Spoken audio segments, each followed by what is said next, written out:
Bismillahirrahmanirrahim. Alhamdulillah. Wa salatu wassalam ala Sayyidina wa Mawlana Muhammadin wa ala alihi tahirin wa sahbihi al-mukhlisin wa amma ba'd.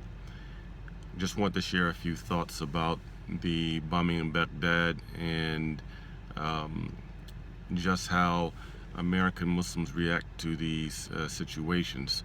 You know, obviously we send prayers out for the brothers, sisters, girls and boys who are deceased, as well as those who are injured. May Allah have mercy upon the souls of those who were killed, and may He give shifa for those who have been injured, full shifa.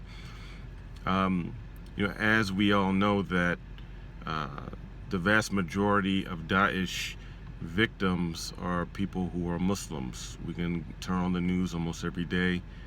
Iraq, Libya, Syria, Yemen.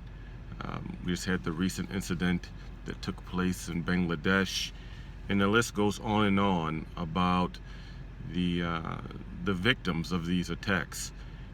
But what really not confuses me, but really just baffles me, that when there are people who are killed in Paris or Brussels, we want to have prayer vigils for the families of the victims, and we condemn those attacks, which obviously we should refute those attacks.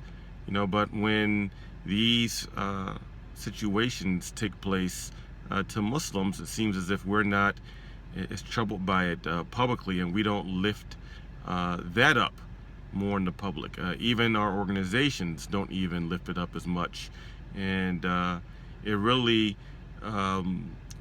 seems like we are complicit or passively involved in treating Muslim life as less important as those who aren't Muslims, in particular, they just keep it real, white folks, which is a second point. Even these condemnations that we do, when it's Europeans or white people, it even comes off sometimes that we're doing it because we're really scared about what Europeans or white folks think, and really more to save ourselves from any type of backlash. And we have to be authentic, and we have to be sincere if we want God's help, and if we want people to value Muslim life, then we have to be the first ones who value Muslim life. Now, the other point I want to make is the issue in Baghdad in particular, this one, as well as some other attacks. And the people that were killed, just were killed in Baghdad. They follow the Ithna Ashari or Jafari or Imami school of thought, 12 or Shia school of thought. That's not my school of thought. Most of the people who are watching this, probably it isn't their school of thought.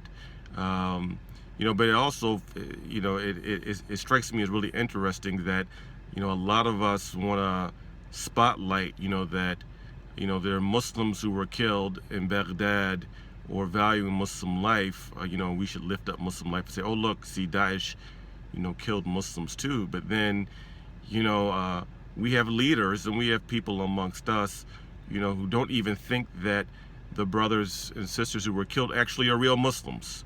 That people who follow Madhab Jafari, they're not even legitimate Muslims to begin with. So on the one hand, you say, oh, look, they killed the Muslims. But then in actuality, many people who are saying this, tweeting this, on the flip side, don't even think they're really Muslims to begin with. So this is just nifaq, and it strikes of hypocrisy. And again, we have to keep it real and have to be authentic. And I'm just tired of how we do things and how we operate. And inshallah, may Allah Azza wa Jal give us refuge from hypocrisy and insincerity, and that may Allah grant us the ability to have moral courage and have a backbone and just stand up for our principles, irrespective of whether people like us or not, they accept us or not. I don't really care about being accepted. I'm not trying to intentionally rub people the wrong way, but inshallah, I strive that what I do, if it's accepted by Allah, even if no one else on the world accepts it, if Allah Azza wa Jal accepts it, then alhamdulillah, I pray that I'm all right with that, and I hope that you're all right with that as well, and strive to be all right with that. Because the way that we're doing things right now is just strikes of weakness and insincerity. May Allah Azza wa Jal help us. May Allah Azza wa Jal help the ummah of Nabi Muhammad sallallahu alayhi wa ala alihi wa sallam. Aqulu qawli hadha, astaghfirullah li wa lakum, walhamdulillahi rabbil alameen.